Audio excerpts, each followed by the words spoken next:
So, hello everyone. Today we'll talk about our recent paper in Nature Communications about OMNI-P2x universal neural network potential for excited states. And here we have Mikołaj, who is the first author of the paper. Hello. Yeah, hello. Xin-Yu here also in the video. And Joanna Jankowska is not on the video, but she was instrumental for this project. So she is in Warsaw University in Poland, and here is our photo with her. So in this paper, we introduced OMNI-P2x, which is the first potential to do very fast excited state simulations, basically millisecond speed to do it, and roughly TD-DFT quality for small molecules. Mikołaj might say about restrictions about molecules, because that is important to say upfront.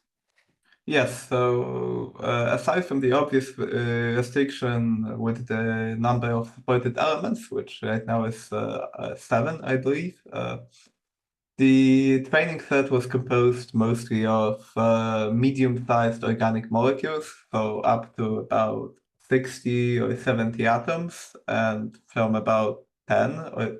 So that is the range I would expect the model to perform reasonably. If you provide it with very big molecules, it may not give good predictions. Yeah, there are like up to 10 excited states, so it's really... Yes. So it was trained on the first 10 excited states, so higher energy excitations also may not be described correctly, but this is something that still kind of remains to be checked.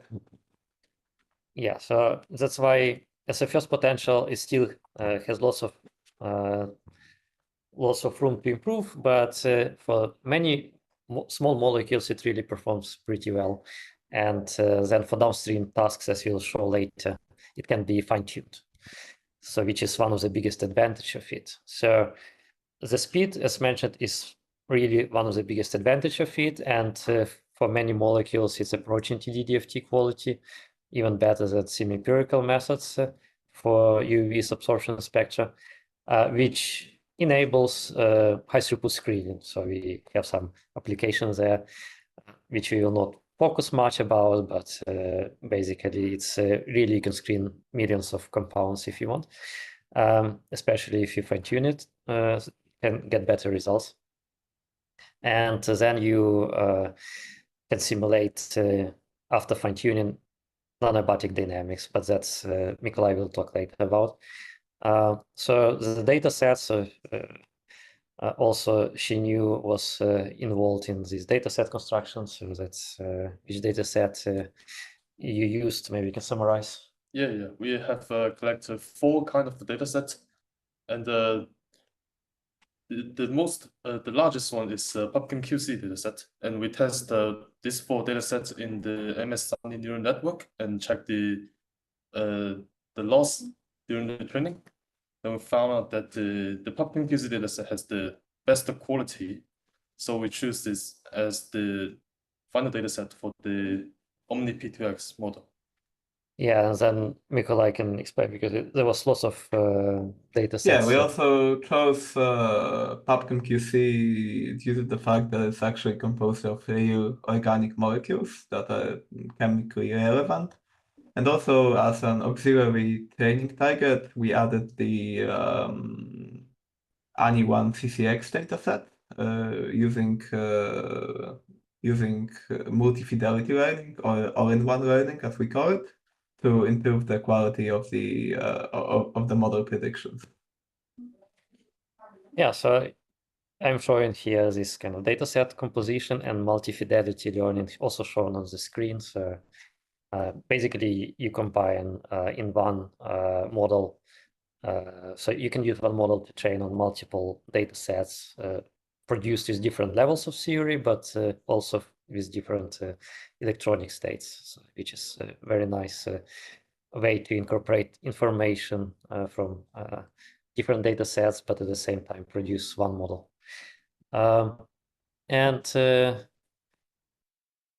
think one of the interesting observations is here that for many organic molecules, UV spectra pretty decent. As now you can see like real line shapes and comparisons for some molecules. Here, Mikołaj can explain that you can get better shapes with fine-tuning and nucleon Yes. sampling. Yes, if you want to include vibrational effects into the spectra, you obviously need to make need to produce it based on an ensemble using the nuclear ensemble approach method or approximation.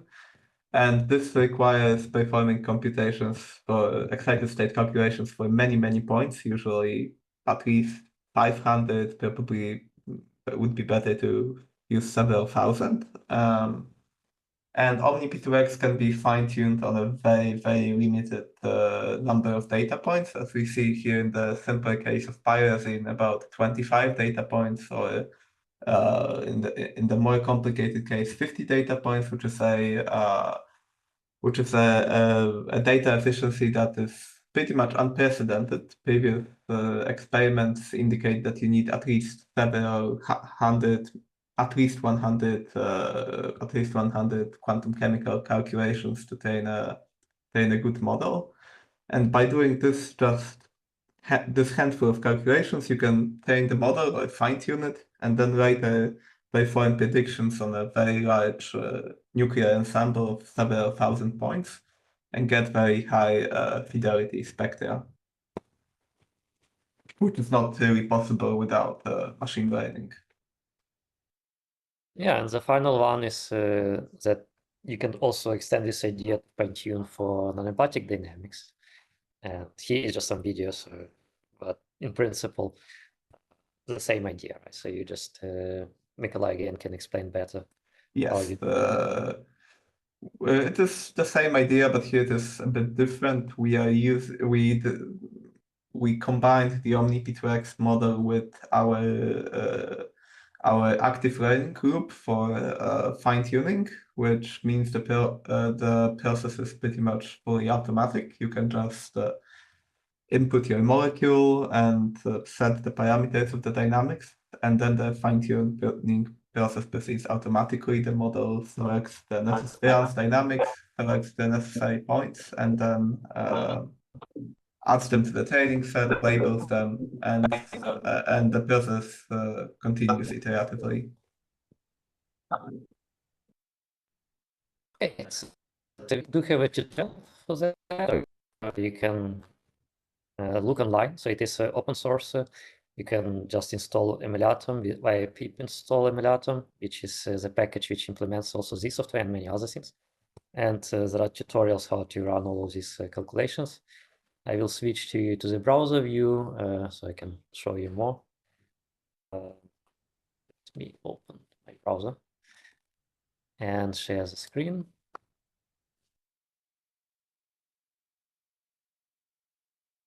Okay. So here is a tutorial. You can browse through it. So there are, again, about how to do UV spectral calculations, including fine-tuning for nuclear ensemble approach, and active transfer learning, showing how to run all these complicated simulations. So it's not very simple, I believe, but there are step-by-step tutorials prepared by Mikołaj, which guide you through. For many of these, you can also ask. So for many of these, you can also ask our agents online, Protomia, which, for example, allows you to run some simulations like UV absorption spectra. If you just ask it to do it, don't forget to optimize the geometry first at some level like KM3, and then it will do these calculations for you. So Xin-Yu also was implementing these agents for UVs and preparing new ones, right? So we'll talk about that at some point. And you can also ask about these tutorials, but in principle, the tutorials are self-contained, and online you will not be able to run really active transfer learning because it is quite expensive and needs many methods which you would need to install yourself, right? So you need a big Yes, yes. And more importantly, you need a GPU for that, which unfortunately we cannot provide online. Yeah, so that's why if you want to experience OMNI-P2x, how it works, there are two ways, but the easiest one would be to install via pip install emulatum and then run on your HPC. If you want heavy calculations, if you want small, like UVs calculations, and online is totally fine. It's very fast, milliseconds, so you don't need to wait. Yeah, maybe it's also important to mention that the GPU I mentioned is only needed if you want to fine-tune the model for non-adiabatic dynamics. For everything else, like predictions of spectra or even fine-tuning for nuclear ensemble approach spectra, it can be done easily on even consumer-grade hardware. You can most likely run it smoothly on your laptop even if you install it. Yeah, which is quite impressive because usually all these neural networks you need to train on huge GPUs, but here you don't. And that allows us to play a lot with this model, but also like we'll have another video follow up about, like, for example, no grad, so that you can do fine tuning on the methods which don't have analytical gradients, and then do a nonadiabatic dynamics, so which is a different topic, but very interesting one too. All right, so thank you very much. See you to the next video.